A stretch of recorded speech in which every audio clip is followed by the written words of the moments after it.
if your habitual traits don't change, all of this is nothing. Absolutely. If you don't change, if this doesn't reverse your clock and say, hey, I have time now to plan and stuff, all you're doing is crashing metabolism levels. And when you get off of that, you're going to gain the weight right back and then some. So that is the time for you to really get your stuff together. And that's it. And then I'm like, and then you come and tell me when you're done with this, so that way I can get the incremental changes, so that way you don't gain the weight right back. And then that's the team that we finally evolved into.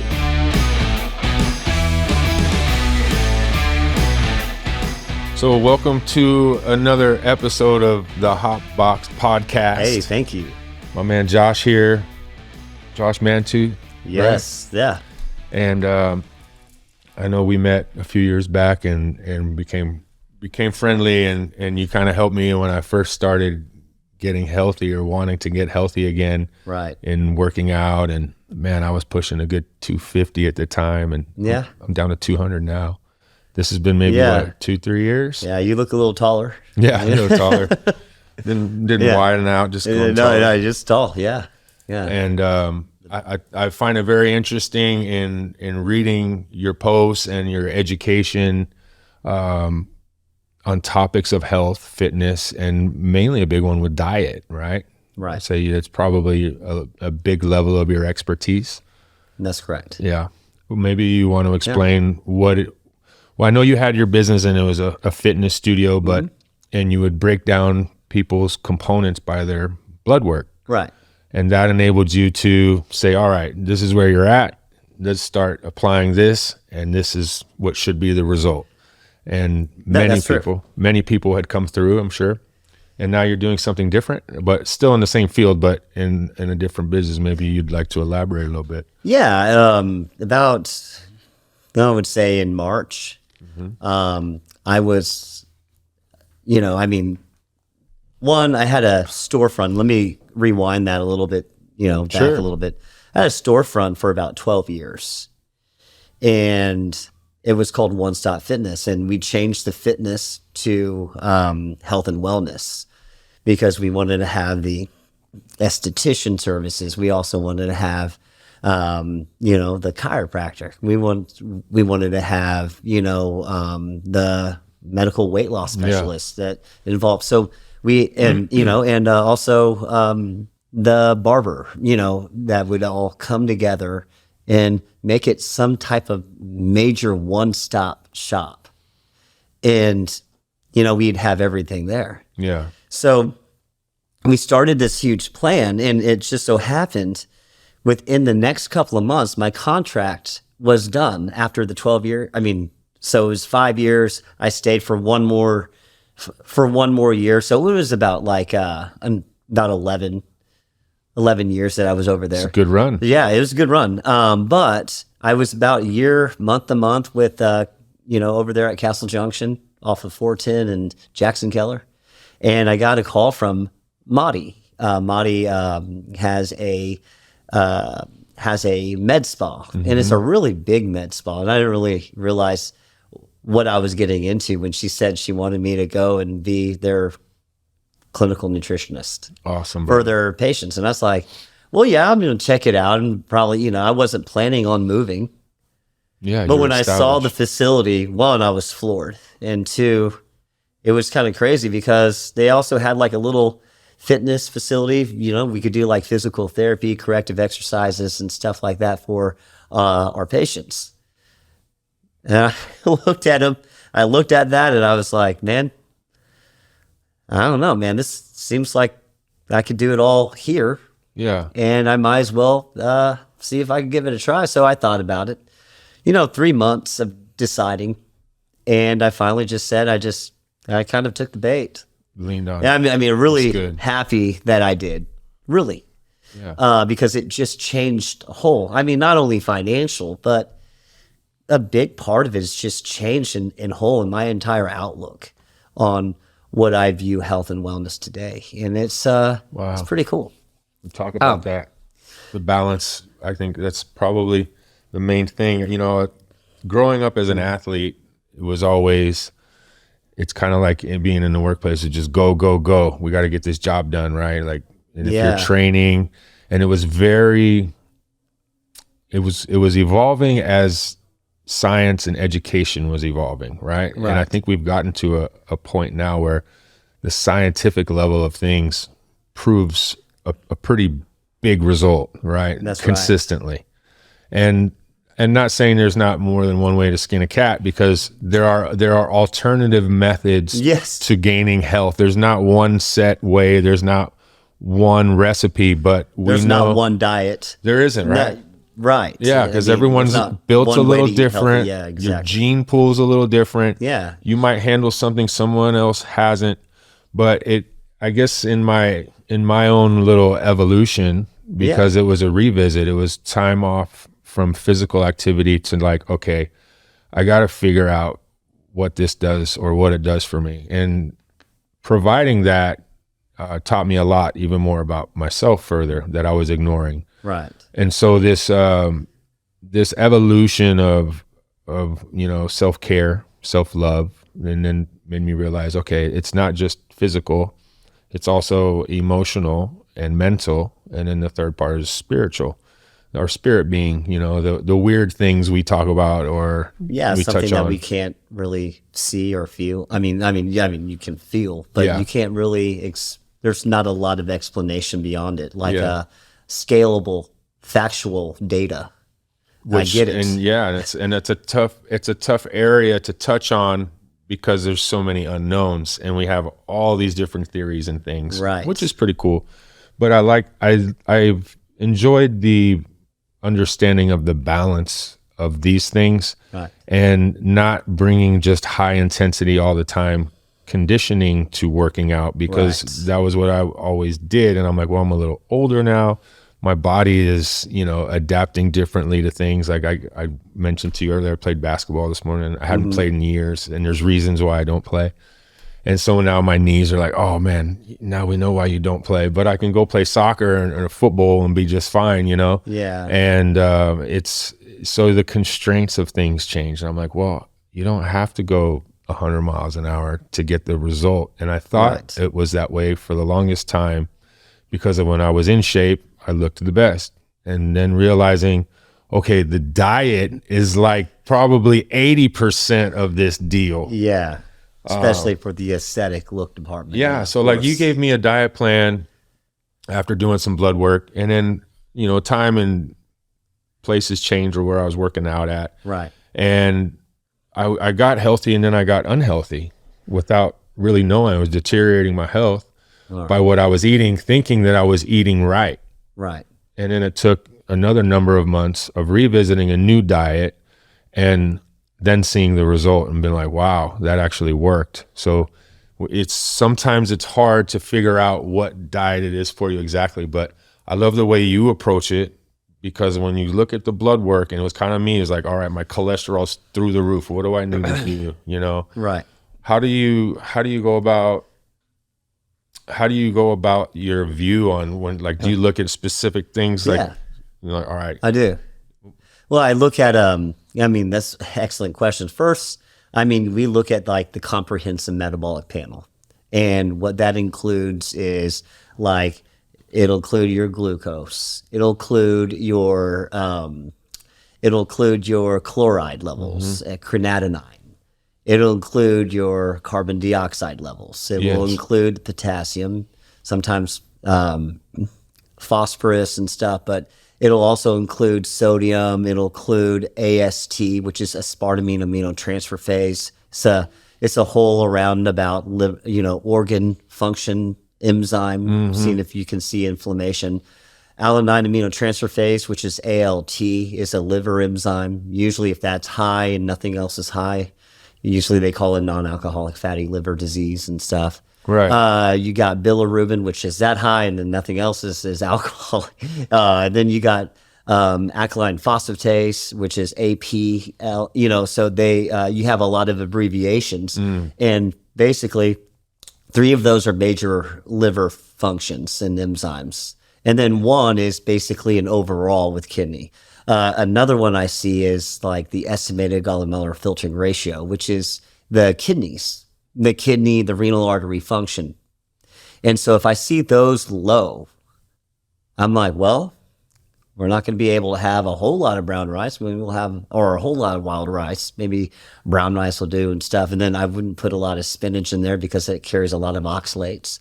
So I'd be like, okay, well, we need to do some renal friendly diet. So then I'd do like millet or barley, things that are grains that are easily absorbed, that don't have a lot of phosphorus, that don't have a lot of potassium rich elements and stuff.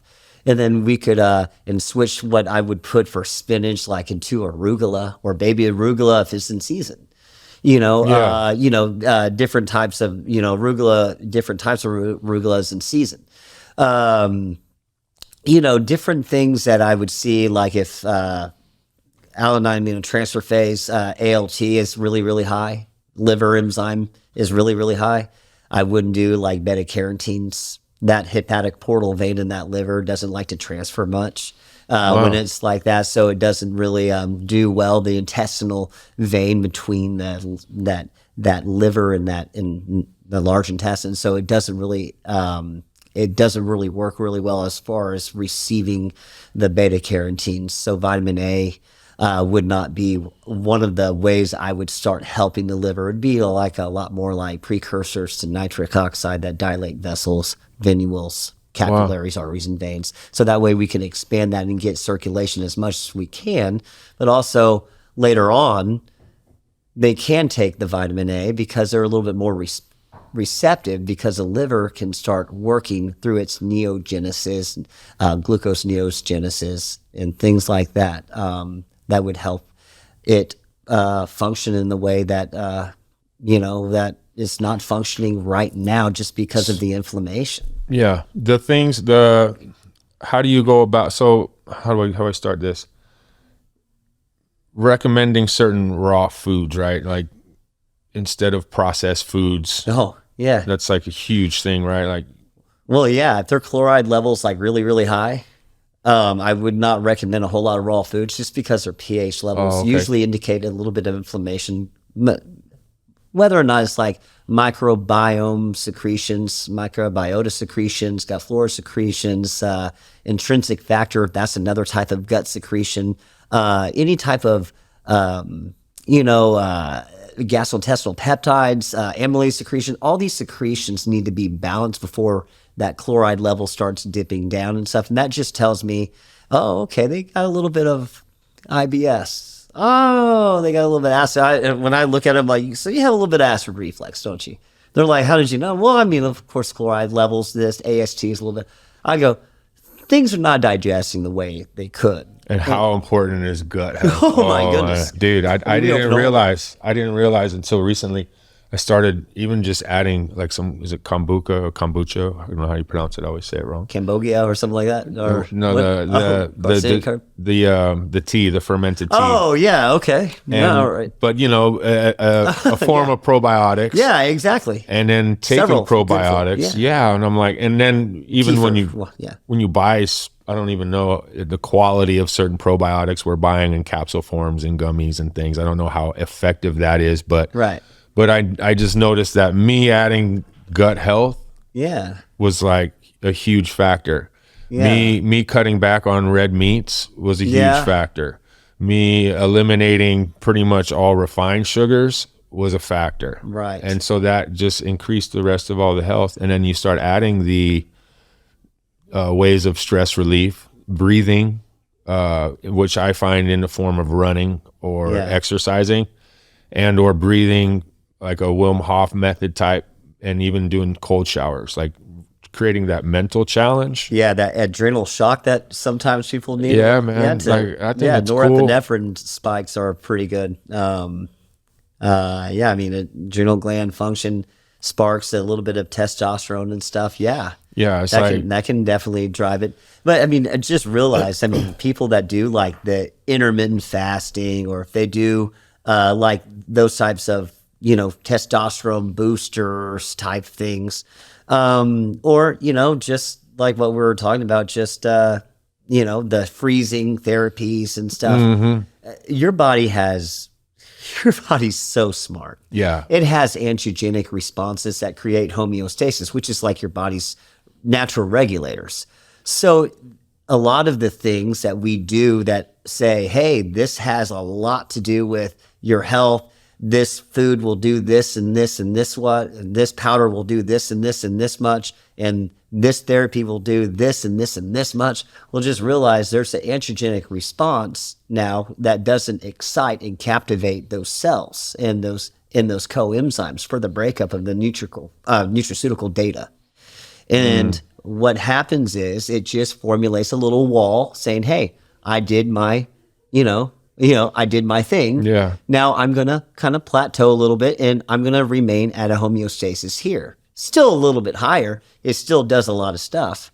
But sometimes it's not people are looking for that one solution, that fruit that's on top of a mountain that is guarded by 10 lions that's so hard to find. It really is not even all about that. It's not what we lack. It's about the volume of things in all around spectrum contributing to each and one of our health, Amen, brother. complications. For real. And I think that's probably the truth, the realization of this day and age. Like, there are many multitudes and facets of things you can add to the body or your regimen or your health. And I think it's just more about exploring and finding what works for you. Yeah. And in that process, enjoy it, because there is no miracle. Yeah, There's no miracle pill out there. Yeah, exactly. If that was the case, we'd have it, Yeah, I mean, and there's other pills like there. I mean, like our company provides like the semaglutide, and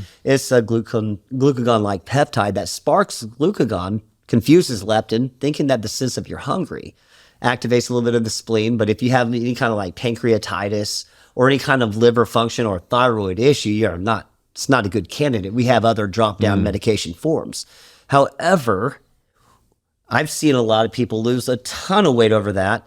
But I tell them this: if your habitual traits don't change, all of this is nothing. Absolutely. If you don't change, if this doesn't reverse your clock and say, hey, I have time now to plan and stuff, all you're doing is crashing metabolism levels. And when you get off of that, you're going to gain the weight right back and then some. So that is the time for you to really get your stuff together. And that's it. And then I'm like, and then you come and tell me when you're done with this, so that way I can get the incremental changes, so that way you don't gain the weight right back. And then that's the team that we finally evolved into.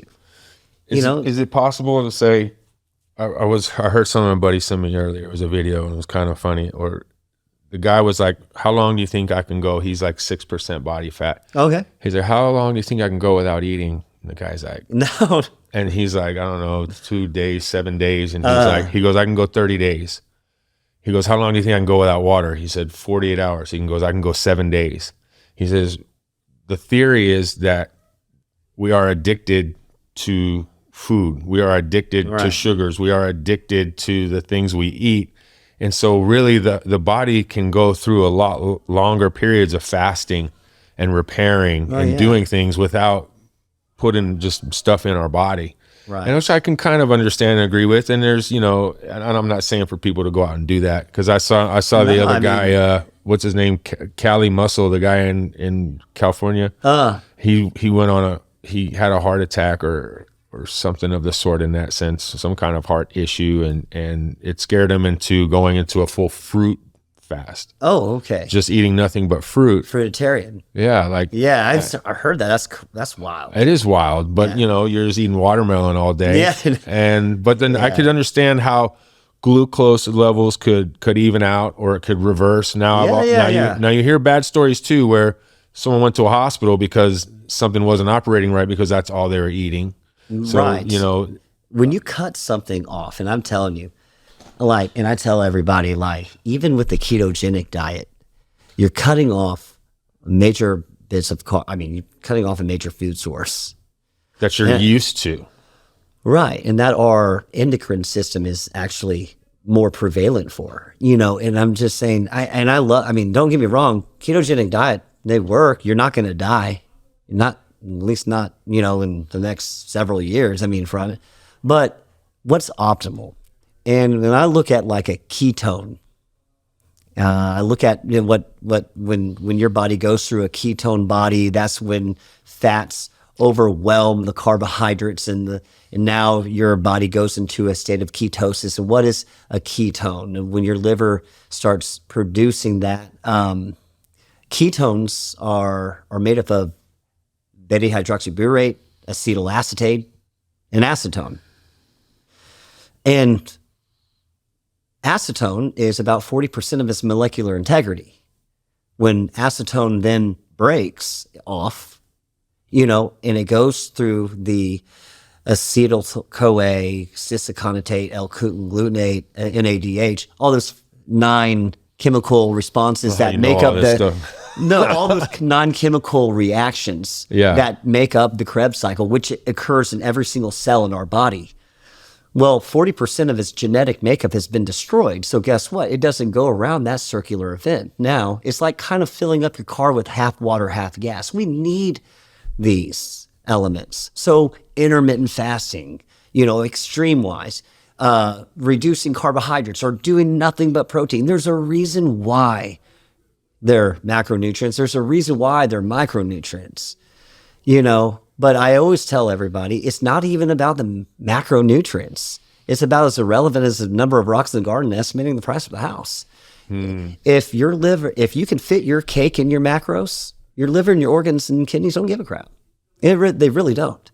It's all about like the arginine, the alanine, the manganese, the zinc, the sulfur, the copper, the iodine, all the things that make up the protein analysis and the carbohydrates and the fats and stuff. It's all about what your body does with those singular elements and how they synergistically work together as far as nutraceuticals goes and as a component, such as like vitamin E with omega-3 fatty acids and how it cleaves and doesn't turn into triglycerides. So you're telling me about the triglycerides high and stuff. Yeah. The reason why I like fish at night is because of something like that, but lather that a little bit of a honey or maybe some brown rice to go with, seeing exactly how they cleave together and how they correspond well, like basil with red meat, formulating the androgenic properties of the NEU5GC. It's a sugar molecule that fights the cancer, formation, and buildup of the NEU5GC. So we're really talking about things in the sense of cellular level, cellular structure, which if we were all spirit beings enjoying a human experience, right? I say this all the time. Mm-hmm. Sorry, I'm a little stuffy. Oh, you're okay, brother. Yeah. And if we're talking about cellular things that are all part of that energy, that vibration, and right. It's like that's huge. It's crazy how they intertwine, because there are things that we can become aware of in our health, right? That we have to find, and we are obviously not in a good place as Americans or as human beings living in 2024. Being in society and dealing with, financial growth and businesses. And that's all that they're really based on, even though there's tons of people who care about health and well-being of individuals. But it's hard. And in this day and age, when you're working or being a part of society, raising a family, and then you go to HEB and then you don't realize half the things in the store aren't even good for you. More than half this not even in season. Yeah. Where they're pulling from. Would they say it's in season? 30% of what HEB sells is not in season. You think artichoke is grown here with the nitrogen carbon balance? Absolutely not. Where carbon nitrogen balance is like 35-1. It needs to be 24-1. No. You think we're gonna get anything with asparagus? Where are we getting that from? What's in season here is not where HEB is pulling from, and what they're pulling from is out of season over there because they're getting the bottom barrel of the bucket and they're bringing it towards us and because we're getting it cheap. But also you're looking at pesticides, herbicides. I was going to say all the things that to protect it to last longer, right? Preserve. I'm like, how are they getting turnips here? I mean, we can't grow it here. Yeah. Out of Mantooth, Texas? That's baloney. So I don't go and grab those. I go and grab, navel oranges I would. But I wouldn't grab them in the summertime. I wouldn't go, just like nobody would grab pomegranate, and grapefruit in the middle of the summer. It's just not in season. But if you do find one, it's going to last for another couple of years. So how do we overcome that? Oh yeah, I mean, and that's what people ask me all the time. Like, hey, what's in season? I mean, I have a whole list of things. Yeah. I mean, I'm like, blah, blah, blah, blah. I mean, I can talk. I mean, all day. I mean, what about protein powders? The protein powder myth. Everyone's. I mean, I used to swear by them. I used to swear by them, and I'm telling you now that they are not good for me. Did that change your mind on them? Yeah, I don't buy them. Yeah, I don't. I try not to drink them. They're not good for me and my kidneys. No, they're. I can see it, and I can see it just in excretion and things of like me drinking protein powders. There's other ways to get protein. And There's absolutely. And I'm like, dude, it used to be the most easiest and convenient thing, and it would be a ritual. What are you doing, bro? Man, I finished working out, man. Let me get my protein powder. I get it, and that's how we thought in the 90s, and was like, and creatine, like this is a huge thing, man. And I'm like, you don't need all that. Yeah. I mean, once like that, they strip the lactate enzyme from the protein in itself, and they make it into a powder form. That's mistake number one. Mistake number two is when they separate the lactate enzyme.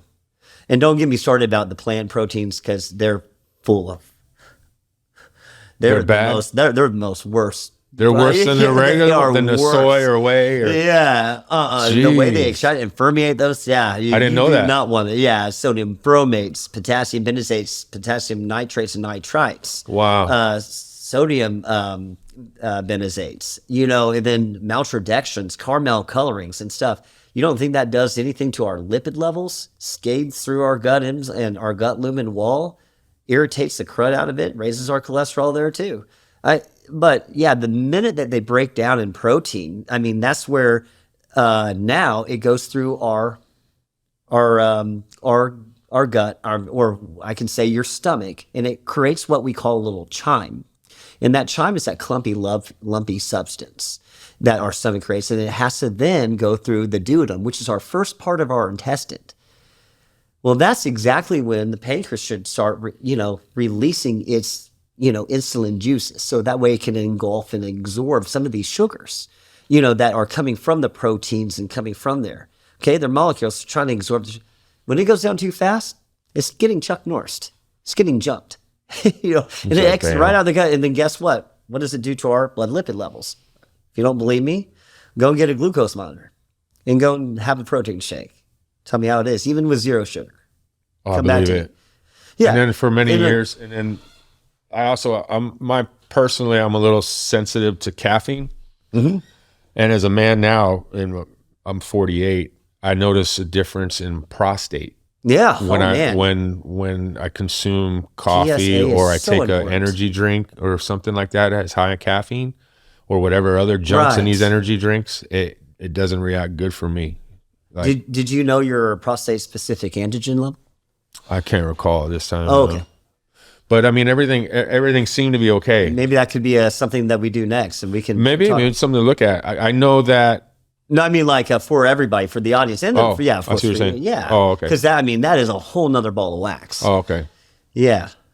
And in regaining some health level, so my cholesterol dropped 290 to 212, which was great in a short amount of time, number of months. So I was ahead of the curve. And really, all cholesterol the rest wasn't that high. I mean, no, but it was getting there. Yeah, it was getting there, and I think it was getting scary because I could feel it. I could feel something in my heart, like oh wow, like not that it was. I just was like, man, something's not right. And you weren't feeling like you were. Well, I felt great though. Oh, yeah? I felt great. Oh, okay. So it was very strange. And but luckily, even all the other levels. So when I revisited the diet and changed things and morning rituals and things, all the other levels went back to normal. I was like, wow. And then, another one I started doing was mushroom coffee.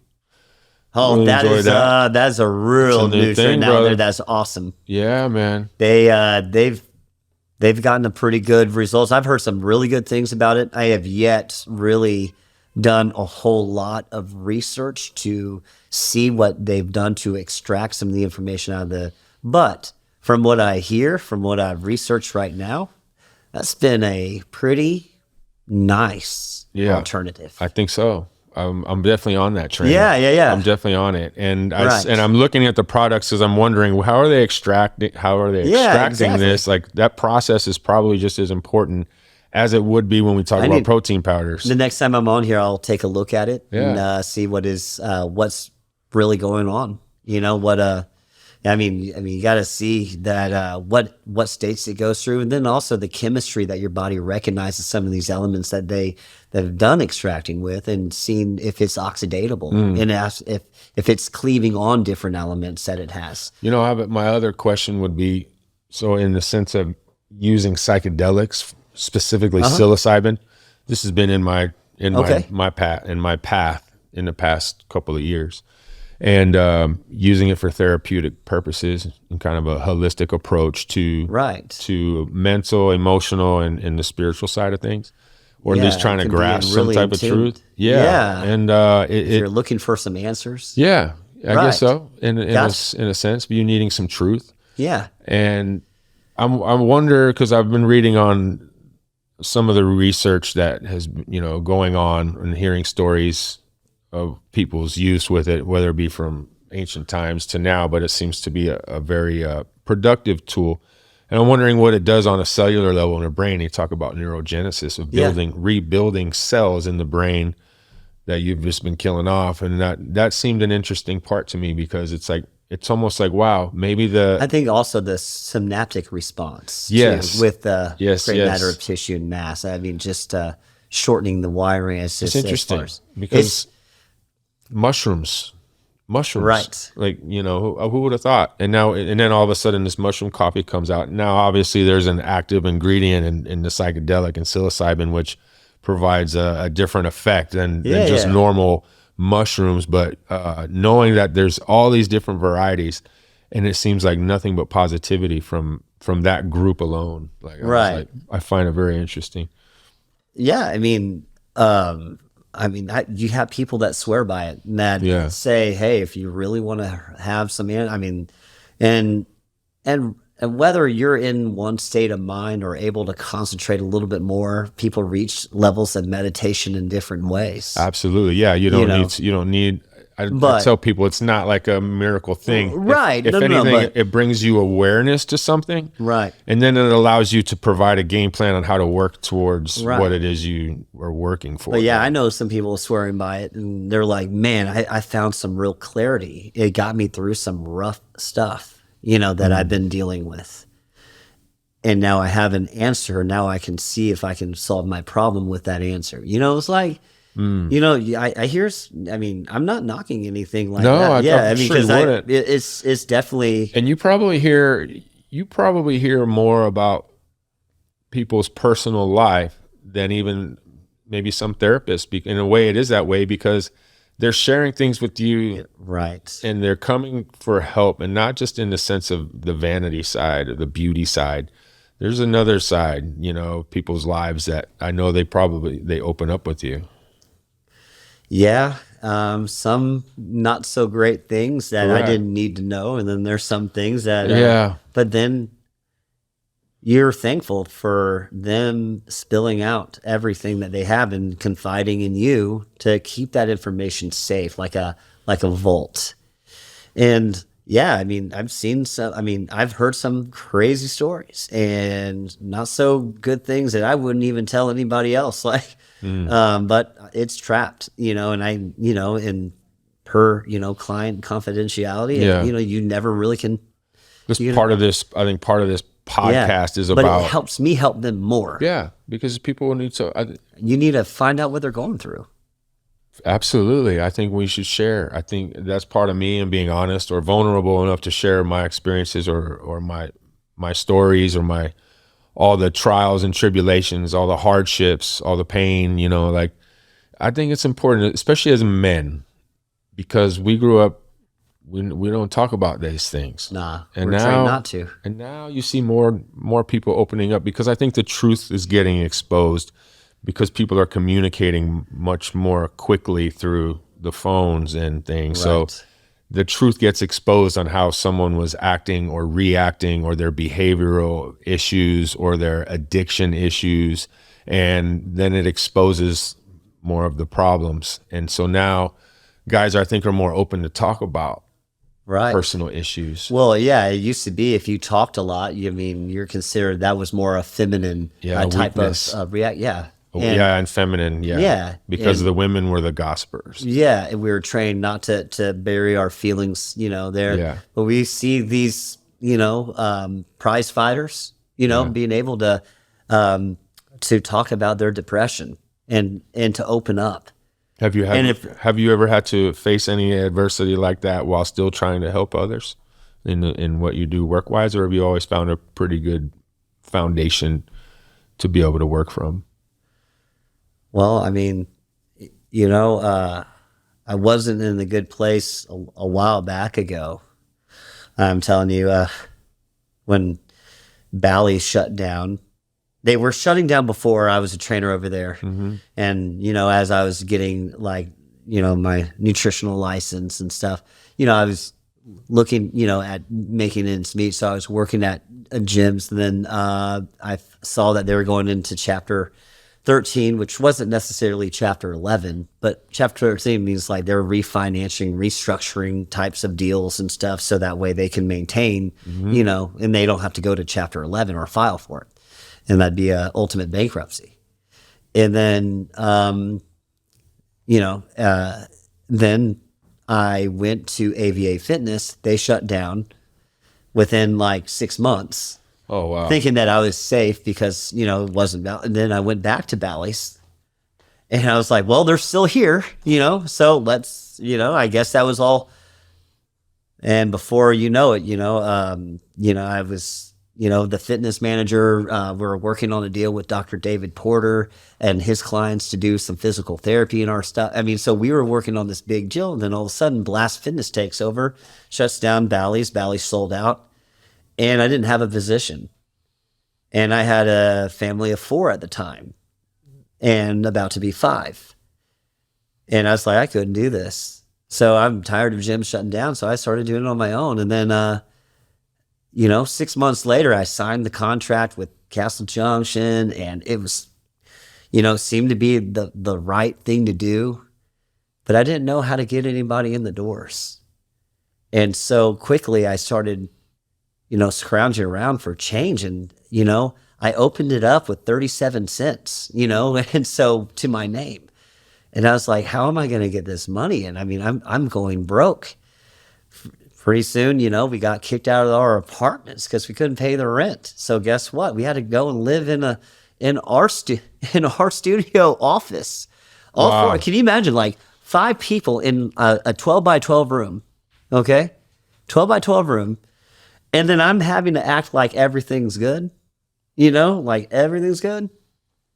Man, that happened for about a month, so, and, the humility, having to go back to your parents and then trying to settle out. But I remember that time in that room because I was, and I said, I'm not going to ever go back to my parents. I'm never going to.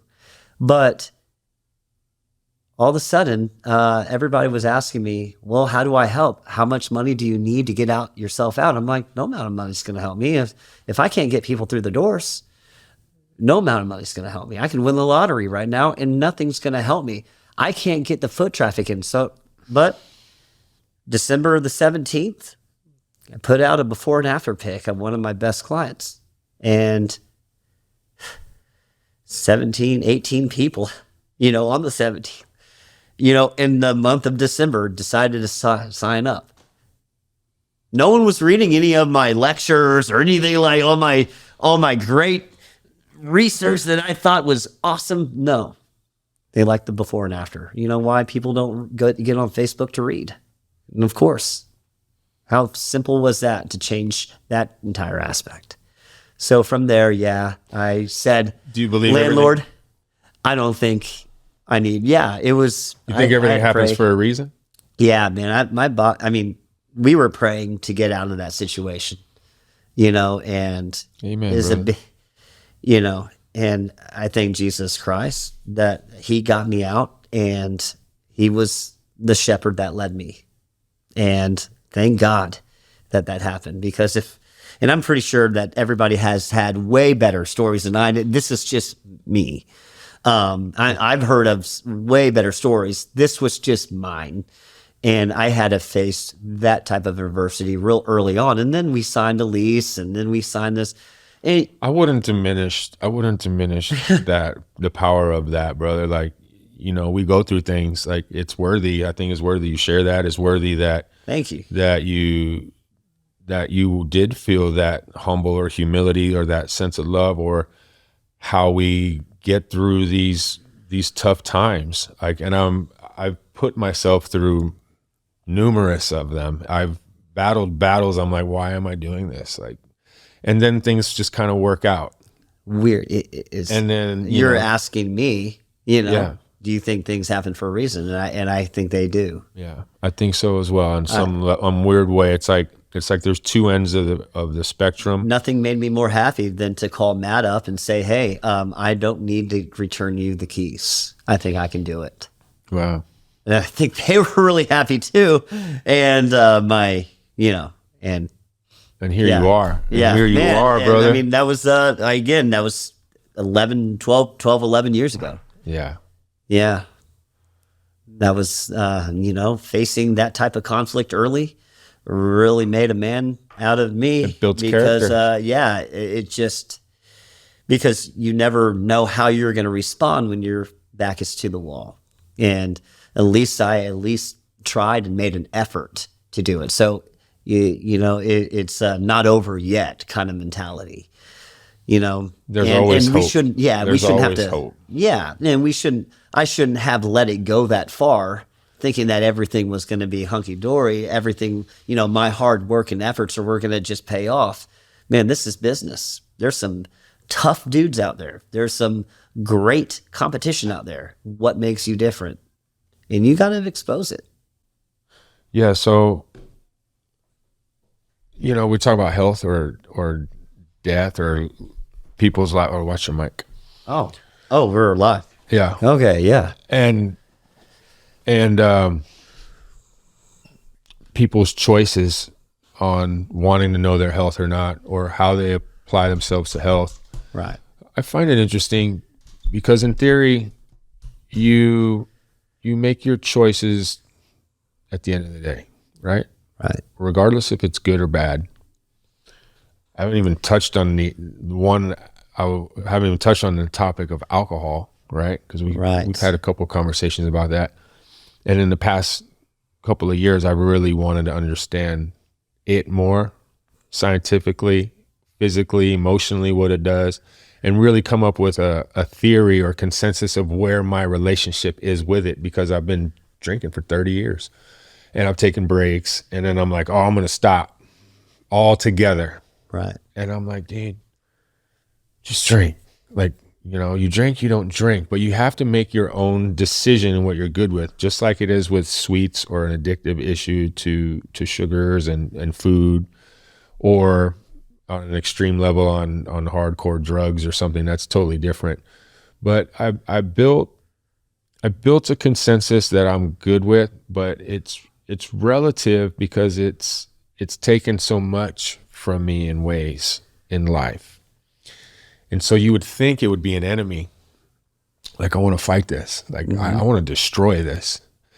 But the reality is accepting this level of darkness where it's really not that dark. If it extenuates the way I feel in a good way or a bad way, I need to be aware of the emotional fool I am for going into levels of darkness because I'm over consuming alcohol and I'm leading myself in this habitual path. That's different, and I think there's obviously because I've read something recently that changed my theory a little bit, because you look at alcohol as, man, this is toxic. Like, this is bad for the body. This is poison. And then the guy goes on to elaborate about, it's a macro that basically becomes a problem overconsumed, can't break down, right? So really you talk about consumption levels. So relationship, I don't know if it's relative. What is your health approach to alcohol? Well, I mean, there's red wine, that seems to be a healthier version of Red Bull. Like they have more of some of the natural type of sugars that are not always going to go into empty calories. And that's probably the second best. Third is the vodka. Vodka is very light. But I think that my number one choice would be one that would have the natural agave in it. It would be tequila. The tequila. Well, yeah. I mean, and that seems to have some more benefits than the two that I mentioned from before. And I feel like since it has more, it's not so much of fermentation with, like you would have in different types of liquor. Yeah. But it's they're not extracting all these nutraceuticals out of that, and it's not and I'm saying it's not empty calories. So you're at least getting some, and I'm talking about maybe 1 or 2 shots, tequila, out of the week is sometimes what I get, maybe 1 shot a month, depends on if I have it laying around. So there's some cleaning agents in there. Alcohol does have some type of cleaning agents that help with the gut flooring processing and stuff. There's some things that are there that are that can be beneficial. But the problem is the overconsumption. Absolutely. And so, but if I'm gonna really go and drink anything, it's going to be one that doesn't have as many empty calories. So I know my triglyceride count's going to be a little lower during that day. It doesn't go straight into stored fats. Yeah. It doesn't go into cholesterol. It doesn't, it doesn't have that type of effect. But yeah, I don't drink to get that inebriation feeling, but I drink, sometimes it's a great little cleanser at first, diuretic things that you can have as well to flush out some of the bad bacteria. But if you're drinking on an overconsumption amount, yeah, of course, that's where you can be in an inebriated state a little bit. And I don't trust myself in that state. Well, one, I get tired and I pass out, and I'm not fun when I pass out. I don't have those anger swings where I go and throw my hand up against the drywall or anything. I don't really get like that during alcohol. I know some people that do, and that's terrible. Yeah. They should stop, if they can't handle it. But for me, I go to sleep, so I have to limit my amount. Gotcha. Within like 1 or 2 shots. I'm a lightweight when it comes to. That's all right. That's okay. But at least I know that there is some benefit there. What's your guilty that pleasure? I'm not normally getting. What's your guilty pleasure? What is my? Oh man. And I don't know if it's called like a guilty, but or it's, your simple pleasure. Or okay, no. Okay, it's the Ezekiel cereal. Even though it has a little bit of the milk, I'll put it in. I'll mix it up. Some of the peanut butter with the Ezekiel cereal. And I'll have the flakes, I'll have the grains, the ones with the almonds and ones with the lentils and ones that, so you'll get it all, you get that cereal all combined together. And then I'll have like maybe some all organic granola, sprinkle a little bit because I don't like too much sugar. So I think I keep everything below the 5. And then I'll have the little bit of the localized honey there, and then I'll put some cinnamon on top of that to control some of the sugar amounts from the milk, and then I'll eat it. And I'm telling you, it tastes freaking good.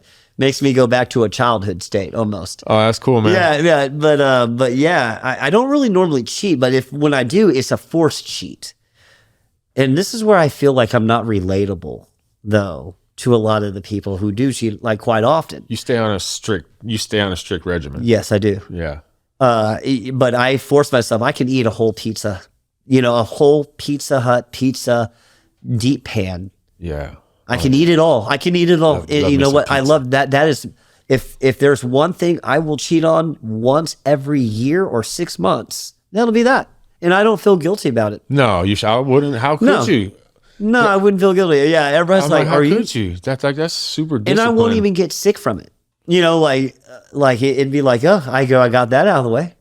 I knew I needed it. Nothing happens to me. I mean, nothing happens. I don't like, oh, what happened? I gained a little bit of it. No, it's a wash. Yeah. And I tell everybody when you go and you overindulge, everybody's like, that's so many calories. Well, one, most of that went to waste. Your body can only process so much at a time before it goes into waste. So it has to be a duration of time before you start collecting adipocyte tissues and fat cells. So not this, I messed up that one time this week.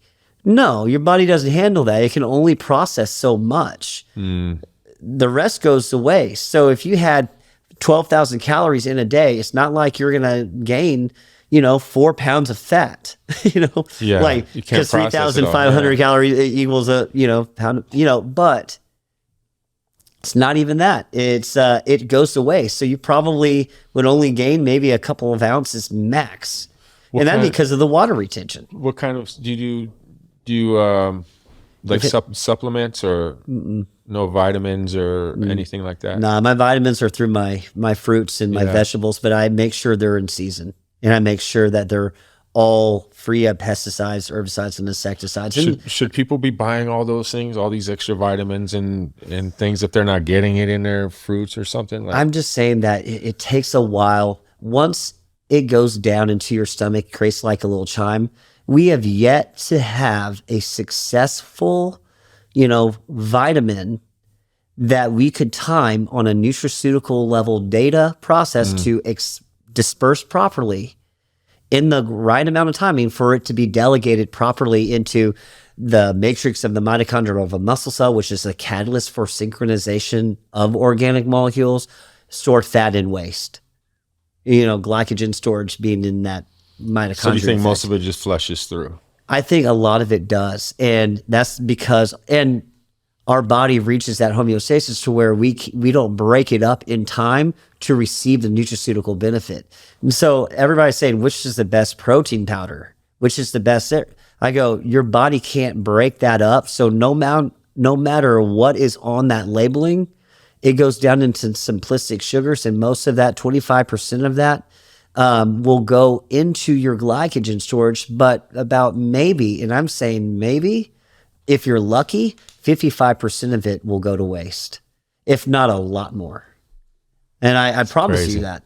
Yeah, a lot more. So it has nothing to do with the amount of nutraceuticals that they have in that particular item. Let me ask you this. But yeah, like I said, these vitamins haven't really been very effective. I mean, I'm not going to say medicine's not effective.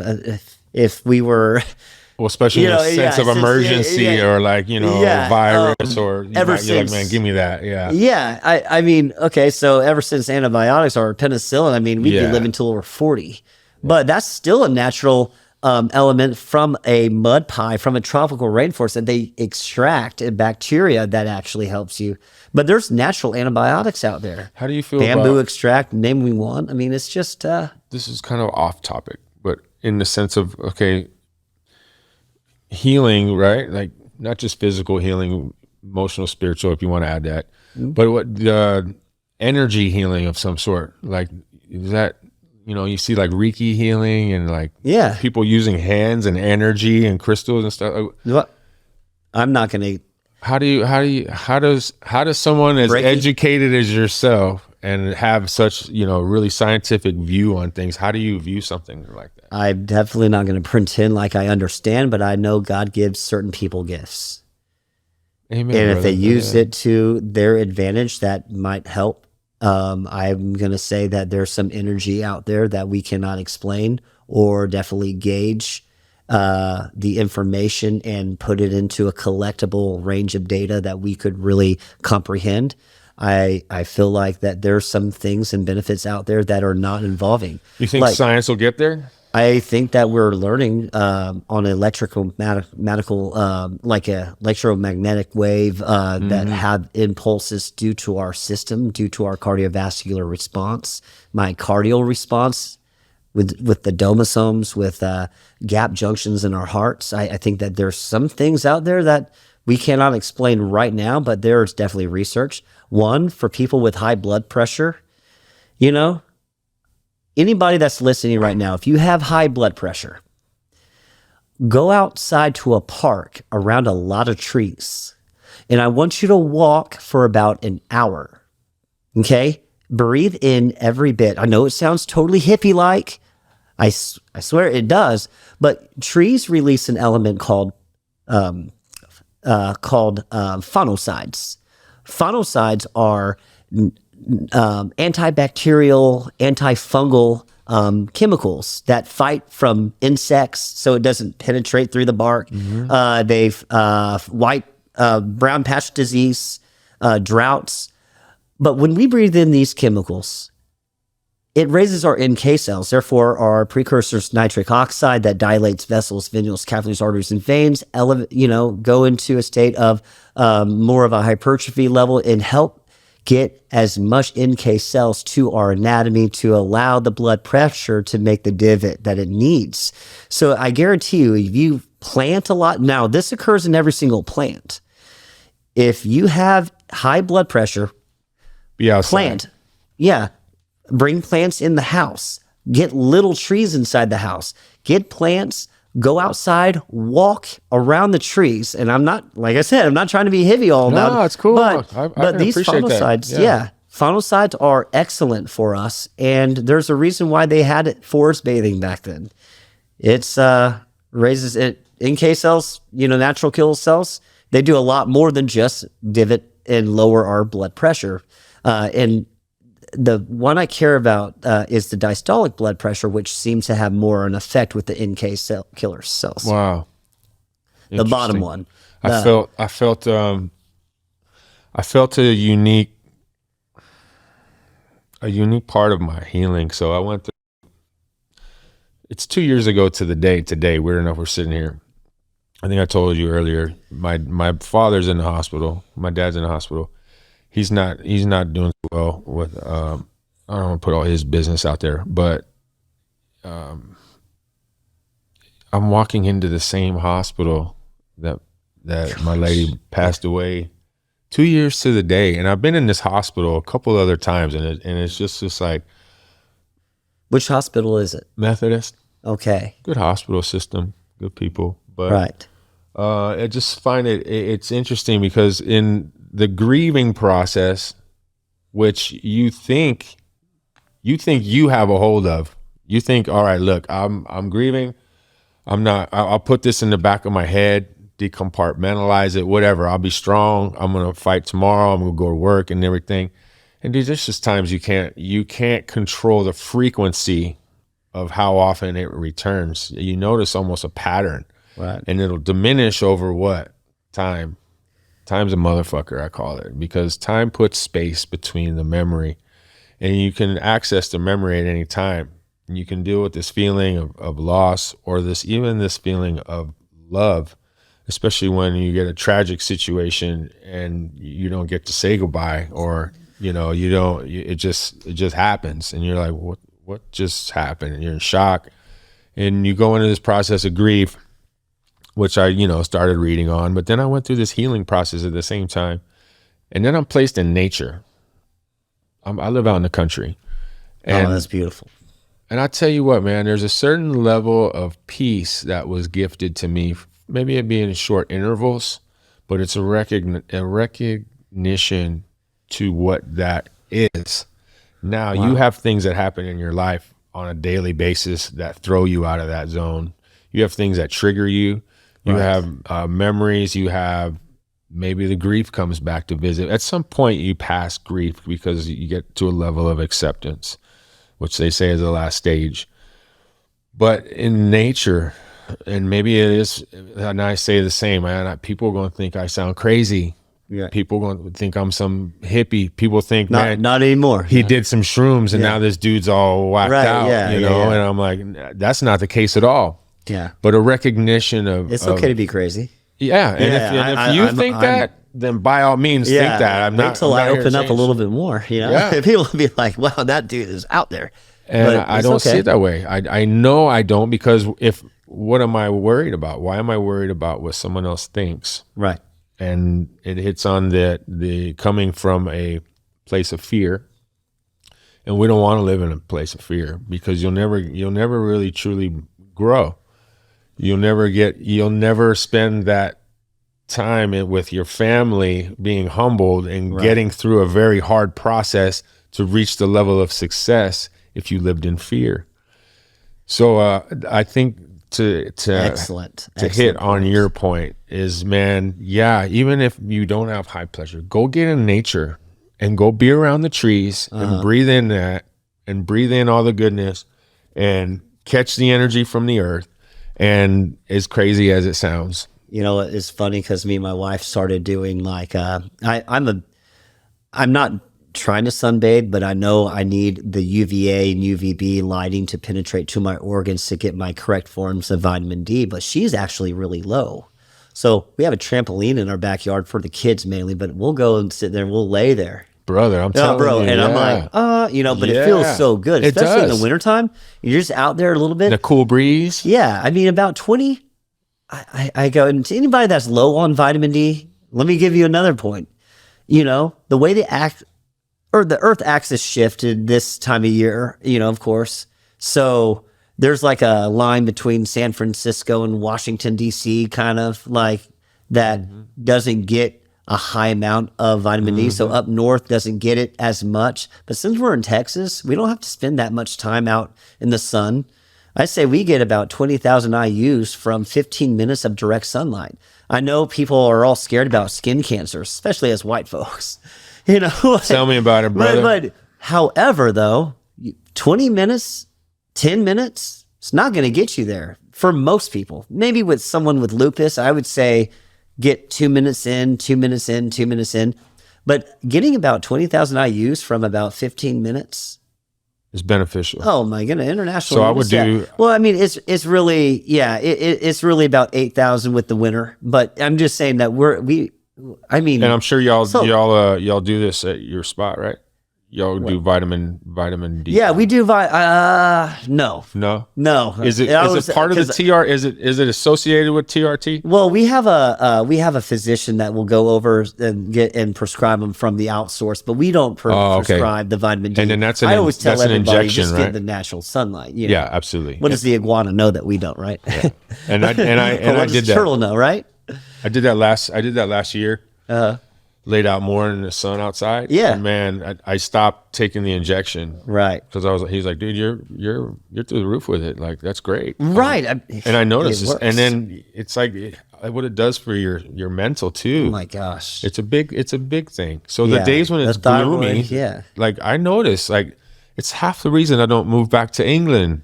It's bloody cloudy and rainy all the time, and it affects people's psyche. Right, and even if it is cloudy, you're still getting the UVA. You are still getting that. So don't guys, if it is cloudy outside, don't think it's a lost cause. Go outside still. Yeah, absolutely. But it's a mood. It can be a mood changer because it's gloomy. Yeah, you know it's gloomy. What I mean? Yeah, and that could be definitely. You have good days and bad days. Not every day is a winter. Right, exactly. And I think noticing that cycle, especially for me, is like, no, all right, how many bad days did I just have? Okay, you had 3 bad days. And I don't mean like I'm uncontrollably crying or I'm emotional that I can't handle it. I'm talking about the days that you're good and you worked out and you felt good from that. Man, you're getting some things accomplished and you're getting a sense of accomplishment. Like, those are good days. A bad day might be something where you're spending time in reflection. Right. And you as much as you don't want to be doing that, you need to do that. Right. Right. And it's like acknowledging, okay, why don't I feel as good today? And it's just maybe in the mental space, because I think that's what most people are having a hard time with more now. It's regardless of, yes, the physical is important. And yes, what goes in your mouth at the end of the day is probably the most important thing you can do for yourself. Right. Besides moving the body, even walking, running, breathing, sitting outside, these are all beneficial things. And you're not a robot. You're not going to be able to do all these things every day, right? So it's like really like, how do I enjoy this moment? How do I enjoy this process? And how do I understand myself a little bit better or deeper, so that way I can control my mind, right? Then I can control my heart. So those are the 2 things I want in alignment. I want perfect. Those, because if you get your heart and your mind in alignment, you're going to make good decisions. Right. If you think with your mind only, you may think you know everything, and then you find out, man, I made a bad mistake. If you think just with your heart and use emotion, you're gonna get screwed. So it's kind of like, see a lot of that all the time. And you know where you see it the most? In romantic relationships, the back and forth. Why is that happening? Sometimes the third party perspective actually has the best view.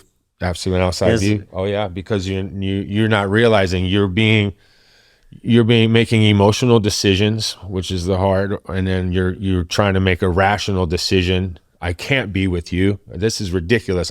This is not my foundation. I don't put up with this. And then the time goes in between. Now you want to make an emotional decision. Man, I miss this person, or I miss them the way that they are with me, or whatever. Right. And then it creates that turmoil where really, if you spent the time on yourself, just like that person can spend the time on their self, then you can come together in union. But we always do this back and forth thing within ourselves. So I think it's just the awareness of, how do I understand myself better so I can be a better person, not for the world, just for myself, and my relationship with whatever I believe in, Absolutely. And all this health stuff is fun. I love to talk about it. I love the journeys that I've been through. You can go down so many rabbit holes with this one. Yeah, big time, brother, big time. And I think most people can. Right. Which brings up that the topic of TRT. How big is that right now? Well, yeah, it's huge. Any type of testosterone therapy, any type of, those are going to be huge. And what I look for. How old are you? I'm 40. You're 40. So you had your test levels taken? I have not actually. No? Not yet, until I start seeing a decline in something. Right. But that's not normal. Today's trend is to keep up with our trend is to keep up with the world now, and what's popular now. It's popular to get help with the TRT. It's popular to get help with the testosterone medications. Sometimes they do the shots, sometimes they do the pills, sometimes testosterone is a big deal for a lot of men, but I do see that there's some times where, I read labs and these men really want testosterone. They want the whole thing.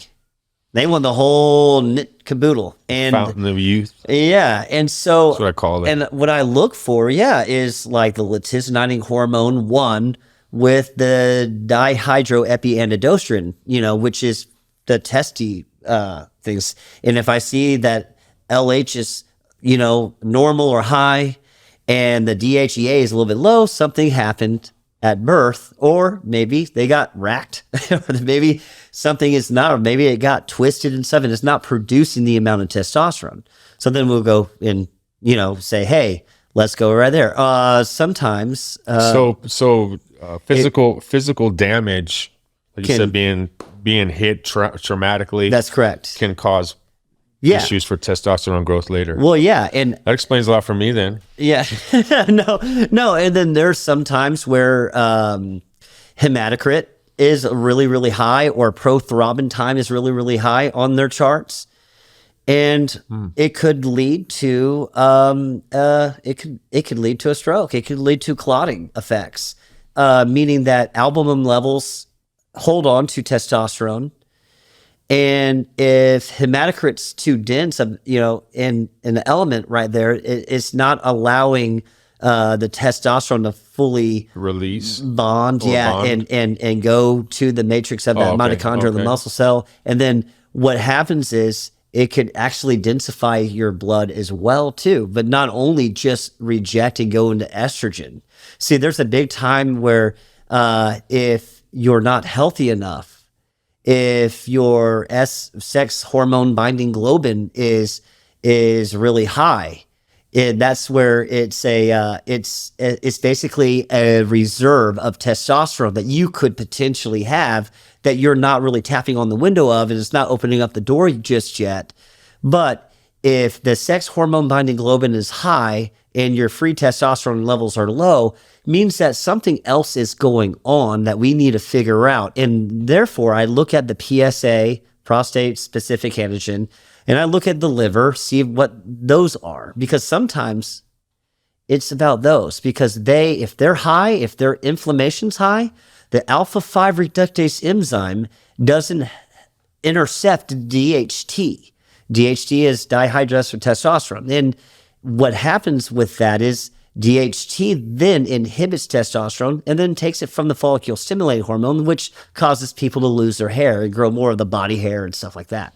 So interesting, man. For me, like that liver, that prostate, if it's running pretty well, the alpha 5 reductase enzymes intercept and inhibit the DHT, which promotes the healthy free testosterone that you're having. And then all of a sudden we figure out, oh, wow, the lipids went down and all of a sudden the testosterone levels increased. And that's great.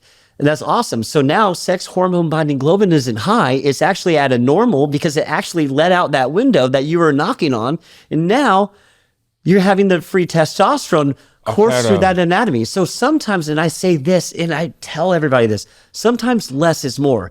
If you go and you go with the highest amount of testosterone you possibly can have, it will be rejected if you're not healthy enough to receive it through the albumin protein levels. Therefore, you might grow breast. You might grow because it converts to estrogen. But there's a lot of different things that we read off of the testosterone. I mean, I guarantee we can go, that's another rabbit hole we could go through. I've had a lot of experience with it. I used anabolic steroids in my 20s for a short time. Okay. And then I think that, and then the trauma from being hit down there a couple times too hard, led to a decrease in my testosterone. Was it about 40, maybe even a little younger? But right. I've taken time off to see what my body does. And then I've also noticed when I'm healthy, how it really helps, like even more.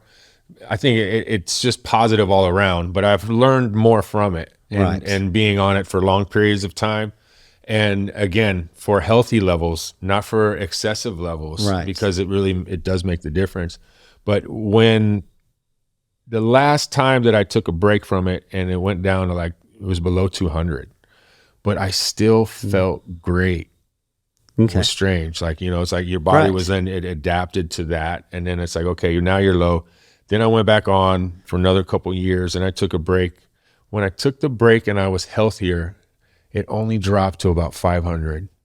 Wow. So I was like, whoa, what do you mean? I'm supposed to be like 200. Yeah. Like, no, that means the good work you're doing on your diet and the good work you're doing staying active in the gym is helping the body be smarter and work better. When I tell something I can increase your testosterone through your diet, they're like, can you really do that? I'm like, yes. Yeah.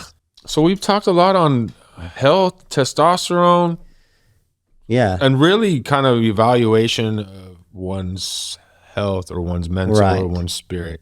Because that's ultimately... I didn't get into the, complete blood counts that we read with labs too, but all those too.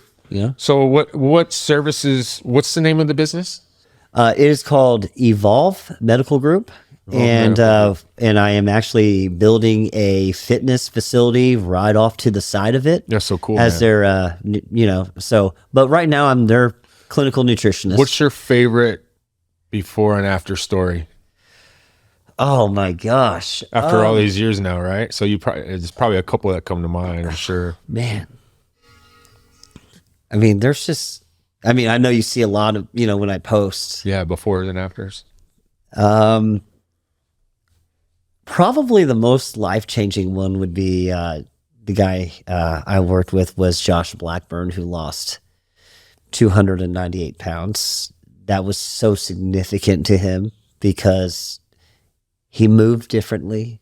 His gait was better. His health was in areas that he just never, were beyond comprehensible, like as far as how much they shifted. But then there's also some people that, had diabetic neuropathy, teenage versicolor jock itch, constant athlete's foot, diabetic lesions, and we got them off their diabetic medication. And that's so cool. And what we did was we allowed their pancreas to rejuvenate the beta cells. I mean, and I tell everybody, you can reverse type 2 diabetes, but it has to be in about a year and a half where you're not going over 120 milligrams a deciliter through each and every single meal, and you're regulating right back to 80 to 120, 80, 120, and allows those beta cells in the tiny microscopic cells that you cannot see in the pancreas that are responsible for releasing insulin go into a form of hyperplasia to get a larger size to allow the insulin type of effect to go further. So therefore, it's more of that insulin response now that is not being so rejective or resistant to where it is now helping with the alpha cells that are struggling at the time. And so where you have to maintain that little homeostasis for about a year and a half, and then those little tiny microscopic cells in that pancreas can go into that, like what I was saying, that hyperplasia. So that way it can go and not hyperplasia in itself, but also hypertrophy, and allow the insulin to start developing in a natural way again, to where it's now engulfing and helping with all the sugar. So it's not exiting out of the gut lumen wall into the blood lipid levels and densifying those. In these transformations, do you find that people are consistent or more inconsistent in their behavioral changes, or in their habits, or how? Because it's hard to break habits, right? Like it's hard if you've been doing things a certain way for a specific, or a long amount of time, and then you just want to go change it. I don't know. I measure that up to intestinal fortitude for people, and for some people it's easier than others. I have a friend, when he goes, I'm not doing this anymore, he's not doing that, and you're not changing his mind. And then you have guys, that it's harder for. And then to really sustain a long-term habit change, there has to be a why, there has to be a reason, there has to be something in exchange. Yeah. Like what do you see in what is the most common, I don't want to call it a failure, because I don't want to look at that as a bad thing. It's just making those changes. Someone wants to make it and then they fall off. Okay. How often is the fall off? Or what's the biggest contributing factor to the fall? Man, it's the significant other, I believe. Wow. They don't want, when they start seeing them change in a rapid way, and they start almost sabotaging. And I feel that happens a lot with someone that's not invested with their partner. And man, that's a strong point. I'm sorry, but there's a lot of times where, I have like a single man or a single wife. A wife or where the significant other is real jealous now just because she's starting to look great, or vice versa. A man is starting to look great, and all of a sudden the wife is saying, no more. Insecurity. You did what you needed to do. You fit what you needed accomplished. Do you think it's a spouse's responsibility to adjust to some, like if let's say I'm married, right, and I go, baby, I'm done drinking, I stop, and she's like, well, I like to go to the bar and drink. Does she need to stop too in order to help? Or where does that? That's a tough one. It is a balance, because then you realize that I'm not only working them out, and just seeing them 2 hours out of 168 hours out of the week, but also I'm completely restructuring what they do in the kitchen, which is pretty much most of the time, and where they all meet and congregate. And if I'm having one person eat really healthy and the other person doesn't want to eat healthy, it makes it extremely difficult for the other person to be consistent. And I tell everybody before, I'm like, if your husband's not on board, if he's not here, this is going to be a lonely path for you. It is a lonely path, especially for a single person. Right. It is a lonely road. You will not get support. You will get tooth and nail. You will have fights. You'll have until they finally get used to, if y'all don't eventually split. So You've seen that? Of course, I have. A lot. Yes. When they change that much, it is too much for the other person. They don't want any part of it. They don't like the change, and they don't want to be part of it. And they feel like what he's doing is way too hard. I like the way I am, and they automatically, psychologically just divert away from them. And so I notice that a lot more often than anything else. And it's sad because they've been with each other for 12, 20, 15 years. Yeah, the healing journey is an individual path. And if we associate a level of healing with the physical and or the diet side, right, I guess there could be separation if the other one's not on the same right. And even with the person that had like the diabetic neuropathy and stuff, and I was, like I was telling you when we were creating that little stabilized component between 80 to 120 milligrams a deciliter in their lipid levels and stuff to allow those beta cells, the cells that are so microscopic, not even a telescope, a specialized telescope can see, or a microscope can see. And what happens is when they go through that hypertrophy phase and they release, now they're able to release the insulin level, and they're not as far as restrictive to the insulin is releasing. They heal on their own. They heal now, and in a way where A1C levels go from 12 to 7 to 6.5 to then 5. Sometimes that makes them lose enough weight to where the person's like, well, I have diabetes too. And that didn't help me, but even though they didn't really follow the diet, and just because that person's getting healthier, it makes them insecure. So I'm like, and they didn't even change in looks much. They just had a clean bill of health. It's like something is like, I wanted that clean bill of health too, but I didn't get it. So therefore I am going to be on my way and do something completely different than you. I'm going to live life because you only can live life once kind of mentality. And I think that's even more sabotage than the other person that's wanting, that gets insecure, just because this is totally directly related to their health. And that by far made me the most infuriated when I started hearing that, when someone was doing something positive for their diabetic neuropathy and getting off metformin. And when they did that, their person left them just because they got healthier, just because they got a clean bill of health. That's wild. Yeah, we talk about relationships and stuff a lot. They're very interesting. Yeah. And it's interesting, like, people come and go and in and out of your life. And then there's a lot where people stay their whole life, so there's no solution. No, that's not even the word. What was I saying?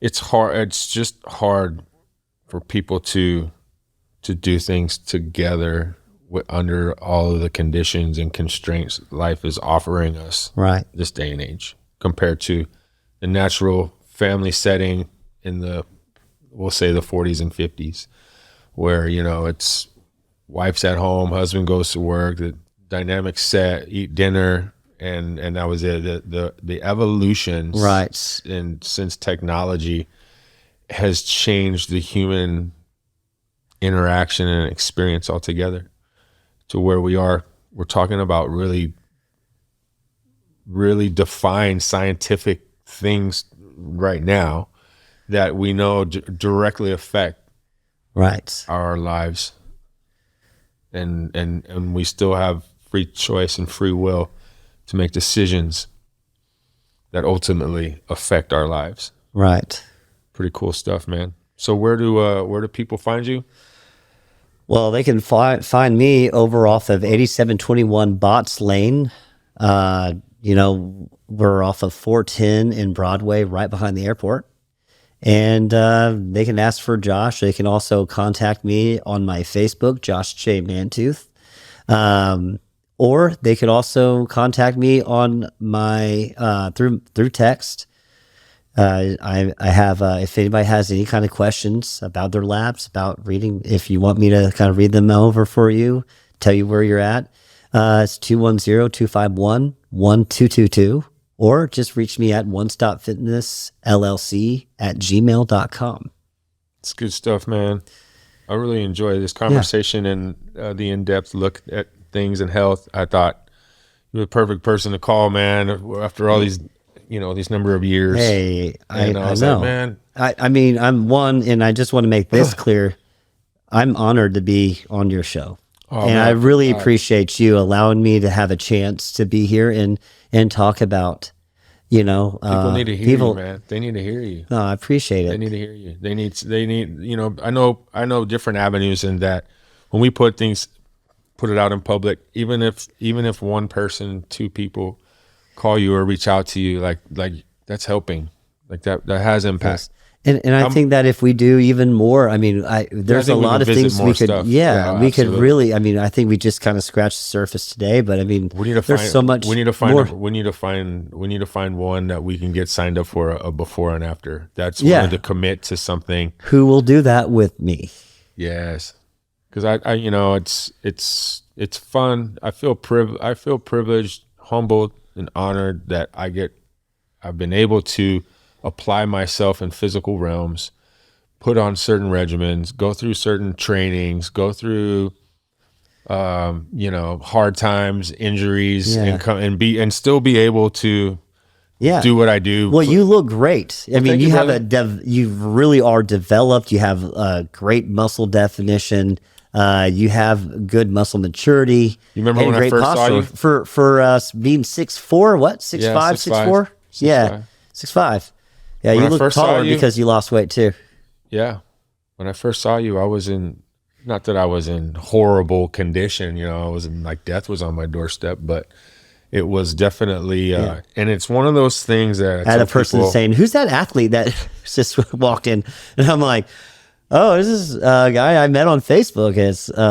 His name is James." So yeah, that's cool, and it's fun. And I tell people, man, it's not an overnight thing. No, this is a lifestyle choices or changes are long term, and it doesn't have to be so serious. I think that's part of the misconception too. Is it's supposed to be fun.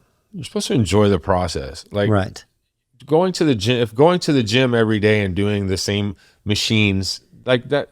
That's going to get old. You got to find ways to switch it up, incorporate nature, go ride a bike, go for a run if you can run, or, start building on that, and then like today I played basketball, even though I shouldn't have. Yeah. But that was fun, and that was what really hit me today was like, man, like even knowing that I'm going to come visit with you, it's like, man, all right, the reflection of the few years, man, what time have I put in? Man, I stuck with it. Right. I had to overcome not a huge setback, but it was a pretty big setback. Like I'm thinking I'm doing right and things are going wrong. And then reevaluating without beating myself up. And that's where I think people, they get the disappointment when they don't reach their goal. It's like, well, reset, restart. I didn't work out for 2 weeks. Well, start over again today. Get back at it. Right. Like that mentality goes a lot longer over the course of a year or two than expecting a 90 hard 75 or a 90-day, intense. I got to drink a gallon of water a day. I got to, like those things are hard, man. Right. Like I've tried and I've done some, but they're hard, especially when you got a spouse or kids or something happening in life, a job that is very demanding. You can't hit those regimen goals. Like set realistic goals, like, and then enjoy it. And it's cool to see people change or transform because we all grow. And I think, if we can spend the time to acknowledge the growth and how we grow, shit, the body's resilient, man. Right. The body can go through some shit. The mind can tell the body to do some things, and it will do it. Right. So it's cool stuff, man. I'd love to revisit back and sure do some more stuff. That sounds good to me. All right, brother. Thanks for coming. Thank you for having me. Absolutely.